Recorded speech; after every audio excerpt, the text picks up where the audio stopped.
Joining me is Bleacher Report's World Football Comments Rob Blanchette. Rob, thanks for joining us again. Want to get your mid-season grades on both Chelsea and Man City so far at the halfway point of this current season. Who for you, Rob, has looked better equipped to go on and win the title, and why?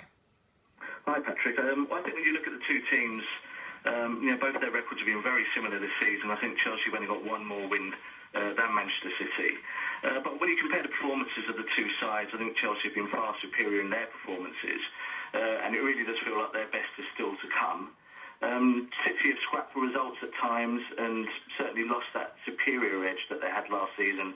At times some of their play was really fantastic against the big teams. But going into the second half of the season, I think with the last 6 games, Chelsea have to play United and Liverpool and Arsenal in that period, and City have a much smoother run-in, so I think it will really come down to this period. And at the moment, it's anyone's title.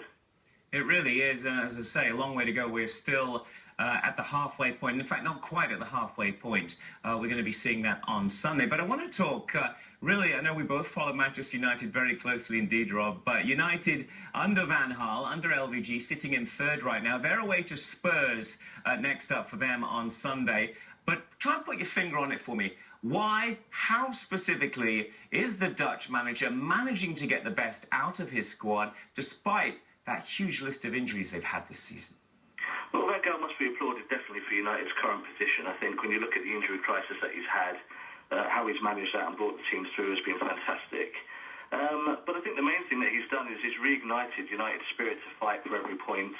Last season we didn't see that with David Moyes' team. They looked like a shadow of themselves and a team without an identity. But this year it's a much more recognisable Manchester United playing attacking football with a genuine purpose to their play. But I think it's also prudent to not get too excited at present. I think performances can definitely still improve. But I think as we saw yesterday against Newcastle, they look much more consistent in their whole game. And they look like a team now ready to sort of push on in the second half of the season. Yeah, no question about that. I want to look further down the table in the remaining seconds we have, Rob. And look, I spot Arsenal. I spot Liverpool, 6th and 9th, respectively, at the moment. High pre-season expectations for both these clubs. Why have they fallen short so far this campaign? Well, I don't actually think it's just a surprise that they've slipped this season. I think both teams are inadequate, really, in terms of their depth in defence. I think if you look at Wenger and Rodgers, they both opted to go for defensive options that have potential rather than genuine world-class talent when they made their signings in the summer. Last year, Liverpool's title challenge really revolved around one man, and Luis Suarez, really, his talent and his ability offset Liverpool's weaknesses.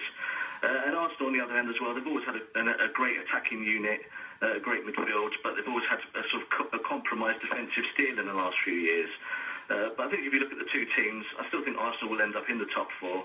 They do have a fabulous attack. But Liverpool, I think, will struggle now to qualify for Europe. They certainly have an accumulation of issues at the club at present. All right, Rob Blanchette, we're going to leave it there. Many thanks for joining us this Saturday live on World Sport. We appreciate it.